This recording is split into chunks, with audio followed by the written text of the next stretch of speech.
साक्षी और अमन एक युवा जोड़ा थे जो दिल्ली में अपने जीवन की नई शुरुआत कर रहे थे। दोनों ने हाल ही में एक पुराना मकान किराए पर लिया था जो शहर के बाहरी हिस्से में स्थित था। यह घर थोड़ा पुराना था, लेकिन दोनों को इसकी पुरानी शैली और विशाल कमरे बहुत अच्छे लगे थे। वो अपना सामान सेट करने के बाद दोनों रात का खाना खा रहे थे और घर के बारे में बातें कर रहे थे। तभी अमन ने कहा, यह घर थोड़ा अजीब सा लगता है साक्षी, तुम्हें नहीं लगता कि कुछ अलग सा है? साक्षी ने हंसते हुए जवाब दिया, तुम तो हमेशा डर जाते हो, यह तो बस पुराना घर है, कुछ नहीं। लेकिन साक्षी भी महसूस कर रही थी कि घर में एक अजीब सी खामोशी है और कुछ ऐसा था जो उसे सामान्य नहीं लग रहा था। एक रात जब दोनों सो रहे थे, साक्षी को अचानक एक अजीब सी आवाज सुनाई दी।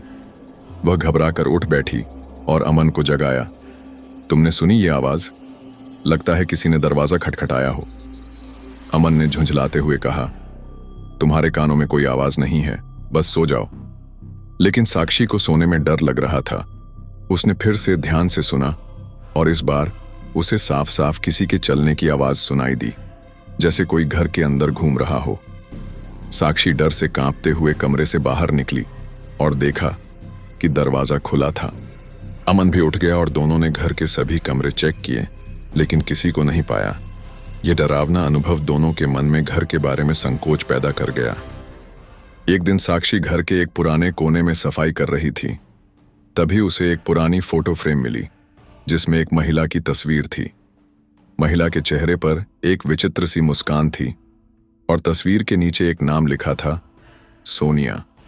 साक्षी ने अमन से पूछा, क्या तुम जानते हो ये सोनिया कौन है? अमन ने कुछ सोचते हुए जवाब दिया, नहीं, मुझे तो नहीं लगता कि पहले कभी ऐसा नाम सुना हो।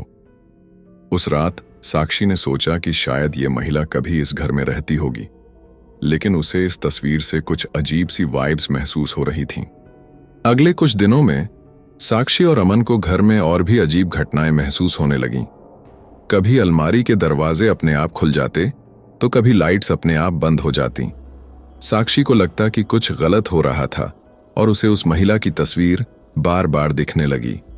एक दिन साक्षी ने तय किया कि वह घर के बारे में और जानने के लिए स्थानीय लोगों से पूछेगी। उसने एक पुराने पड़ोसी से उस घर के बारे में पूछा। पड़ोसी ने कहा, यह घर पहले एक महिला की थी जिसका नाम सोनिया था। वह बहुत खुश रहती थी, लेकिन कुछ साल पहले अचानक उसका निधन हो गया। साक्षी ने हैरान होकर पूछा, कैसे? पड़ोसी ने कहा, यह घर हमेशा से कुछ अजीब घटनाओं का केंद्र रहा है। लोग कहते हैं कि सोनिया की मौत आत्महत्या से हुई थी, लेकिन इसके बारे में कोई नहीं जानता। हालांकि लोग मानते हैं कि उसकी आत्मा यहां बसी हुई है। साक्षी और अमन अब भयभीत थे, लेकिन एक दिन साक्षी ने घर के पुराने दस्तावेजों में से कुछ और जानकारियां ढूंढी।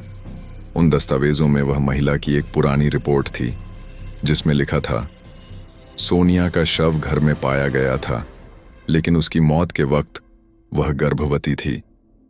साक्षी ने और गहराई से पढ़ा और पाया कि सोनिया की मौत के ठीक बाद घर के मालिक ने उसे बाहर निकाल दिया था और उसे गहरे दुख में छोड़ दिया। लेकिन यहां पर असली ट्विस्ट था। साक्षी ने घर के पुराने दस्तावेज में पाया कि सोनिया की आत्मा ने कभी भी किसी को सच्चाई नहीं बताई थी और उसकी मृत्यु के बाद घर में कोई महिला नहीं आई थी। फिर साक्षी को समझ में आया कि वह महिला जो उसे दिख रही थी दरअसल सोनिया की आत्मा थी, लेकिन वह खुद को साक्षी के रूप में देख रही थी। आखिरकार साक्षी और अमन ने घर छोड़ने का फैसला किया, क्योंकि सोनिया की आत्मा का कोई स्थायी शांति से निकलने का कोई तरीका नहीं था। कहानी का ट्विस्ट, साक्षी और अमन को जो महिला दिखाई देती थी वह कोई और नहीं बल्कि साक्षी की खुद की आत्मा थी जो कभी इस घर में बसी हुई थी। यह आत्मा अपने जीवन की एक दुखभरी कहानी को साक्षी के माध्यम से जीवित कर रही थी। दोस्तों, आपको यह कहानी कैसी लगी हमें कमेंट में जरूर बताएं।